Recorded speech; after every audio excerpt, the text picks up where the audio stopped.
Welcome to This Explainer. Okay, today we are diving into something literally out of a sci-fi movie, but it's sitting right here in reality. We're going to dissect the absolutely impressive, completely on-device AI technology that is currently powering, wait for it, a surprisingly intelligent bipedal robot duck. I mean, it's kind of hilarious when you really think about it, right? We're taking the massive, server-melting computing power of modern artificial intelligence and cramming it into a tiny plastic toy. But if you've ever wondered how these massive models are actually being shrunk down to operate autonomously in the physical world, well, you are in exactly the right place. We are going to map out the entire hardware and software stack to see exactly how this whole thing works. To really set the stage here, I want you to listen to how this robot introduces itself. I am Autumn, a small bipedal robot duck. Now, you have to understand this isn't some pre-programmed, hard-coded recording. This is a dynamic AI-generated introduction formulated by the robot itself in real time. Hearing a piece of plastic and circuitry confidently state its own identity like that is just a wild starting point, and it perfectly frames exactly what we're going to explore today. And that brings us to the core mystery of this entire explainer. How on earth do you fit a cutting-edge large language model inside a tiny plastic duck? Usually when we interact with advanced AI on our phones or computers, our devices are just acting as messengers, right? They send our voice or our text way up to some massive server farm in the cloud, the server does all the heavy lifting, and then it sends the answer back down to us. But here, the real challenge and the ultimate triumph of this project is processing that complex AI locally. It's happening directly on a tiny edge device, completely without needing the internet. Let's define exactly what we're looking at. Physically, this is the OpenDuck Mini, specifically version 2. It's a brilliant open-source project created by Antoine Piron over on GitHub.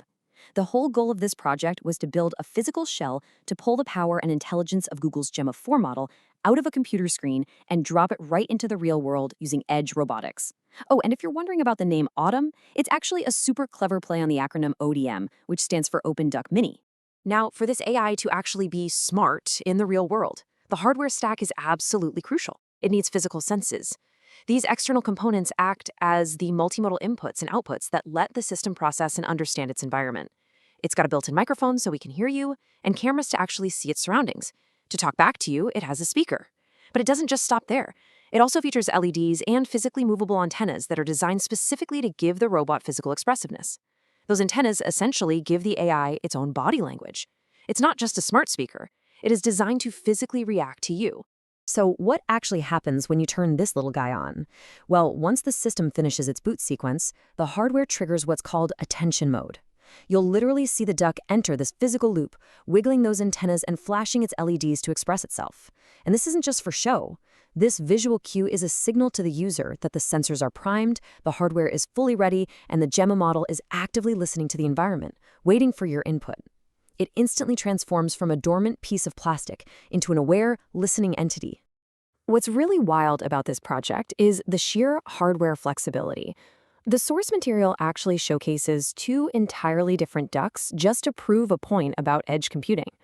The exact same AI model, Gemma 4 E2B, is not locked down to one specific, expensive piece of proprietary hardware. You can run it locally on a standard Raspberry Pi 5 using LiDAR-RT, or you can run it on a Jetson Orin Nano. Same brain, entirely different microcomputers. It proves this intelligence is incredibly adaptable and fully capable of running on small form-factor boards without skipping a single beat. Okay, let's dive into the software stack, because this three-step pipeline is the absolute secret sauce of how this robot thinks entirely on-device. Step 1 handles the speech-to-text translation using a system called Parakeet. Then we move to Step 2, the actual brain of the operation, where AI inference happens via the Gemma 4 model. And finally, Step 3 is text-to-speech, which is handled by a tool called Kokoro. These three standalone pieces of software are running back-to-back natively on that tiny computer board. And why is this so crucial? Because running natively means zero cloud latency. It is an instant local process. To really grasp the magic here, we have to map out exactly how these components communicate for on-device inference.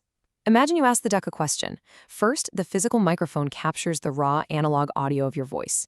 Boom, that raw audio data is instantly handed off to Parakeet, which mathematically translates your voice into a string of text. That text string is then fed directly into Gemma 4. Gemma reads it, understands the context, actually thinks about the answer, and generates a completely new string of text as its response. Finally, Gemma hands that new text to Kokoro, which translates the words back into audio waveforms, pushing them right out through the physical speakers. It is a completely closed, seamless data loop. Zero Wi-Fi, zero cloud processing, all happening inside the duck. And just to prove how unbelievably fast and effective this local pipeline is, we can look at a real-time test from the source. The operator straight up asks the duck to explain what a large language model is. The microphone, parakeet, Gemma, and Kokoro complete their entire communication cycle in mere moments. And the duck doesn't just stumble through it, it replies with a highly accurate, perfectly coherent definition. A large language model is a complex AI designed to understand and generate human-like text. I mean, this absolutely proves that these tiny edge devices are now fully capable of complex reasoning, completely independent of the cloud.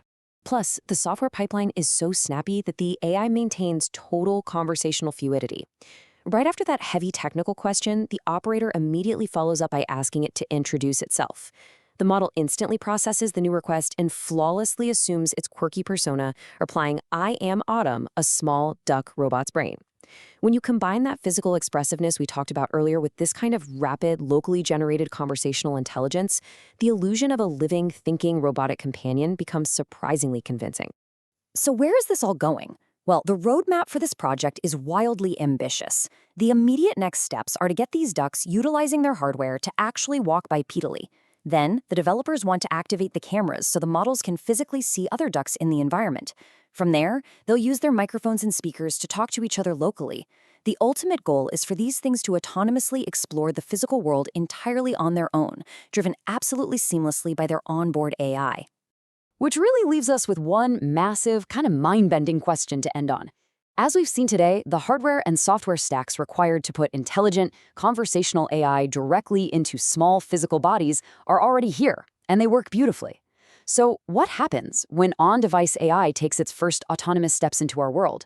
What happens when swarms of locally thinking robots can see, talk, and explore without ever connecting to a single server? It's an absolutely thrilling frontier for edge computing, and it is literally unfolding right now. Thanks so much for joining me for this explainer, and keep exploring.